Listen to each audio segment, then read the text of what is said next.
नमस्कार शेतकरी मित्रो, मी किरण भंडारे, सेंद्रिय शेती मार्गदर्शक। आज या प्लॉटवर पंढरी फार्म हाऊस शेती फार्म इथं आलेलो होतो आणि हे आपले मित्र शिवाजी घाडगे साहेब यांच्याकडे आपली कन्सल्टन्सी असते। तर इथं आमचे एक मित्र आलेले आहेत धाराशिव मधून, तर त्यांचा आपण परिचय करून घेऊ। नमस्कार। नमस्कार। आपलं नाव सर? पवन महादेव माळी।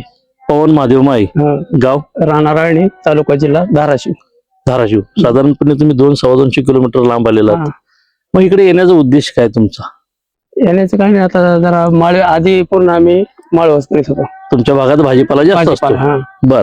मग आता भाजीपालातनं तुम्ही एक वेगळा प्रयोग म्हणून ती ह्या भागात आलेला आहे। तर हे जे तुम्ही आता कोणतं पीक बघायला आलेलं आहे? तर नर्सरी बॉल सुंदरी फार्म हाऊस। बर। मग हे बॉल सुंदरीकडे वळण्याचं तुमचं मन कसं झालं?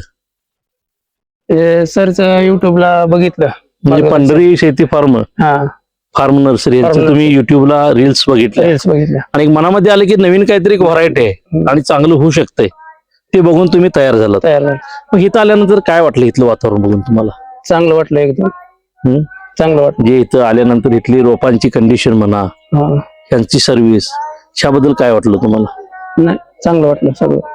त्याच्या आधी मी येऊन बुकिंग करून गेलतो, आज रोपा न्यायला आज न्यायला आलेलं। म्हणजे तुमचं स्वागत आहे इथं की बाबा तुम्ही एक नवीन प्रयोग करायला लागलाय आणि इथलं तुम्ही एक नातं तयार करलाय की जिथून पुढे तुम्ही ते वाढवू शकाल।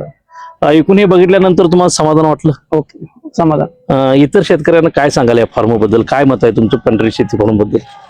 अजून मी आता 300 रोप निवले, कसे अजून 1000-2000 रोप जातील आपल्या जोडीला, ते बघणार। म्हणजे निश्चितपणे यांचा स्वभाव, यांचं मार्गदर्शन जे तुम्हाला पटलं, रियालिटी पटली यांना। रियालिटी, कारण बघणं एक आणि करणं एक असं बऱ्याच ठिकाणी होतंय, पण इथं आल्यानंतर तुम्हाला ते दिसलं आणि त्याबद्दल तुम्ही समाधानी आहात? समाधानी।